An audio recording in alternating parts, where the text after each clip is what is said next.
Next question, question number 4 देखते हैं। Colonies of east fail to multiply in water. जो east होता है वो वाटर के अंदर मल्टीप्लाई करने में फेल हो जाता है, but multiply in sugar solution, लेकिन वो शुगर सॉल्यूशन के अंदर क्या करेगा, मल्टीप्लाई करेगा। Give one reason for this, इसके लिए एक रीजन बताना हमें क्यों ऐसा करता है। वो वाटर के अंदर मल्टीप्लाई नहीं कर पाता, रिप्रोड्यूस नहीं कर पाता, लेकिन शुगर सॉल्यूशन के अंदर वो रिप्रोड्यूस कर पाता है। ओके, तो इसका आंसर देखते हैं हम। When the colony of east is in water, जब वो वाटर में होता है, it does not gate nutrition, तो वो न्यूट्रिशन नहीं ले पाता है ईस्ट। ओके, इंपॉर्टेंट बात है कि जब वो वाटर के अंदर होता है तो ये न्यूट्रिशन नहीं ले पाएगा, लेकिन शुगर सॉल्यूशन के अंदर on the contrary provide nutrition, लेकिन शुगर सॉल्यूशन क्या देता है, उसको न्यूट्रिशन देता है। ठीक है, as the yeast gets nutrition and this energy, it grow and begins to produce bud. जैसे ईस्ट क्या लेता है, न्यूट्रिशन लेता है, उसको एनर्जी मिलती है न्यूट्रिशन से, मतलब फूड मिलेगा उसको तो एनर्जी मिलेगी, तो एनर्जी मिलेगी तो क्या करेगा, ग्रो करना स्टार्ट कर देगा और बड प्रोड्यूस करेगा। This is why the colonies of east fail to multiply in water, इसलिए वो फेल हो जाती है वाटर के अंदर, क्योंकि वाटर न्यूट्रिशन नहीं देता है बल्कि शुगर सॉल्यूशन देता है। Okay, that's it. फिर हम बात करते हैं क्वेश्चन नंबर 5 की। Illustrate with example the division of fragmentation method of reproduction in living organism. हमें एक एग्जांपल के साथ इलस्ट्रेट करना है, बताना है कि जो डिवीजन है और फ्रेगमेंटेशन है लिविंग ऑर्गेनिज्म के अंदर वो कैसे होती हैं। ओके ओके, सिंपल है। Multi cellular organism like filamentous algae, जो एल्गे होती है, स्पायरोगैरस का एग्जांपल याद रखना, एनसीईआरटी के अंदर भी है। And sea animal called sea anemone on maturation breakup into 2 और मोर स्मॉल फ्रेगमेंट और पीस। स्पायरोगैरा हो गई, दूसरा क्या बता रखा, सी एनिमोन हो गया। ये दोनों क्या करते हैं, सिंपली 2 फ्रेगमेंट में टूट जाते हैं या 2 से ज्यादा फ्रेगमेंट में टूट जाते हैं और या पीस में टूट जाते हैं।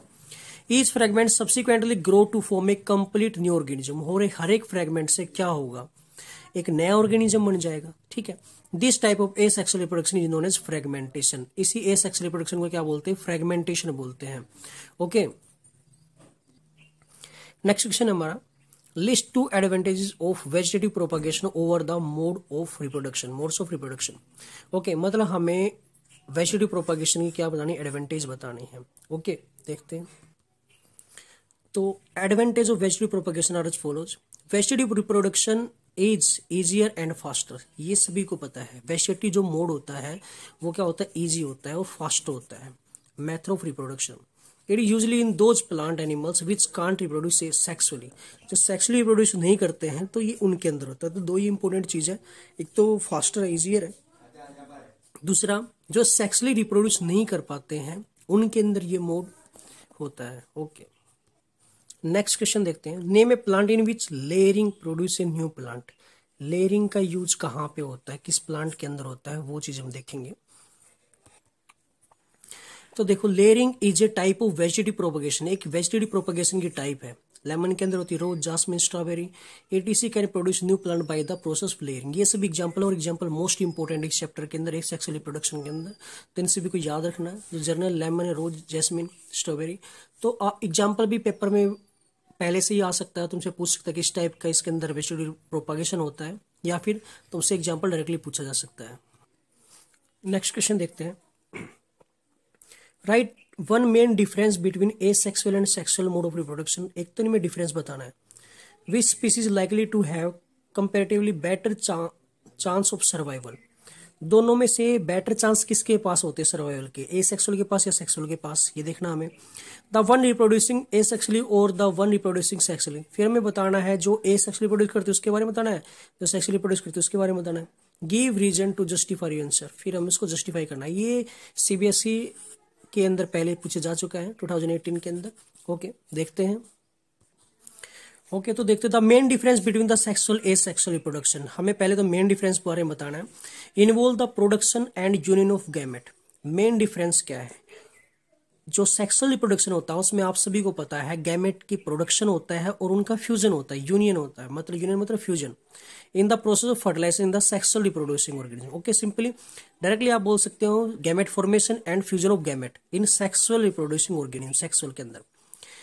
विच does not occur in the asexual mode of reproduction. तो एसेक्सुअल में ये चीज नहीं होती, ना तो गैमेट फॉर्मेशन होती है ना ही उनका फ्यूजन होता है। फॉर्मेशन नहीं होगी तो फ्यूजन कैसे होगा। फिर हमें क्या बताना है, sexual reproduction is considered to be superior, sexual reproduction को सुपीरियर माना गया है, ये चीज डायरेक्टली इनडायरेक्टली तुमसे पूछ सकता है पेपर में, over asexual reproduction as it leads to variation, क्योंकि सेक्सुअल रिप्रोडक्शन के अंदर वेरिएशन आती है। हमने पीछे वाले क्वेश्चन में अभी किया था, जो ए सेक्सुअल रिप्रोडक्शन होता है वो सिमिलर होता है ऑफस्प्रिंग, लेकिन सेक्सुअल रिप्रोडक्शन में क्या होगा कि यूनिक ऑफस्प्रिंग आएगा वहां पे, while a sexual reproduction does not induce variation, और ए सेक्सुअल में वेरिएशन नहीं आती है, वो सिमिलर ऑर्गेनिज्म आता है अमंग प्रोजेनी इंडिविजुअल। ओके, तो ये बात है। एडवांटेज क्या है of variation in the individual, जो सेक्सुअल रिप्रोडक्शन में वेरिएशन आती है उसकी इंपोर्टेंस क्या है वो हम देखेंगे। It bring adaptation to individual, अगर वेरिएशन आ गई है तो वेरिएशन क्या करेंगे, उसको न्यू इन्वायरमेंट के अंदर अडेप्ट करवाने में हेल्पफुल होती हैं। Okay, it help in the survival species, अगर वो अडेप्ट हो गया तो सर्वाइव भी करेगा, मतलब अगर कोई नई चीज है तो उसका बेनिफिट होता है। It is a basis of evolution, और थर्ड क्या है इसका जो बेनिफिट है वो क्या है, ये इवोल्यूशन क्रिएट करती है, सेक्सुअल रिप्रोडक्शन से इवोल्यूशन होता है, और ए सेक्सुअल रिप्रोडक्शन होगा तो इवोल्यूशन नहीं होगा। ओके, इवोल्यूशन क्या होता है, एक स्लो चेंज होता है evolution. Okay, Hence the species that reproduce through sexual reproduction have better chance of survival, इसलिए जो सेक्सुअल रिप्रोड्यूस करेंगे वो उनके पास बेटर चांस है सर्वाइवल करने के या सर्वाइव करने के। अगर ए सेक्सुअल रिप्रोडक्शन से ऐसा होता है उनके अंदर वेरिएशन नहीं मिलेंगी, तो मतलब उनके अंदर जो डीएनए है उन सभी के अंदर सेम डीएनए है, अगर किसी न किसी वजह से कुछ न कोई बीमारी आती है या कुछ ऐसे इन्वायरमेंटल चेंज होते हैं, सडन चेंज होते हैं, तो ए सेक्सुअल रिप्रोडक्शन वाली जो सभी की सभी जो ऑर्गेनिज्म है वो क्या हो खत्म हो जाएंगे। क्यों? क्योंकि सभी के अंदर डीएनए सेम था, कोई एक टॉलरेट नहीं कर पाएगा तो दूसरा भी टॉलरेट नहीं कर पाएगा, सभी टॉलरेट नहीं कर पाएंगे। लेकिन ए सेक्स जो सेक्सुअल रिप्रोडक्शन उनके अंदर ऐसा नहीं होगा, क्योंकि सभी यूनिक है, तो कम से कम 10 में से 2 4 5 तो वहां पे सर्वाइव कर ही कर पाएंगे। ठीक है, तो ये एक चीज है जो सेक्सुअल रिप्रोडक्शन से होता है, मतलब इवोल्यूशन होता है, अडेप्टेशन कर पाता, सर्वाइवल के चांस ज्यादा होते हैं, तो ये बेनिफिट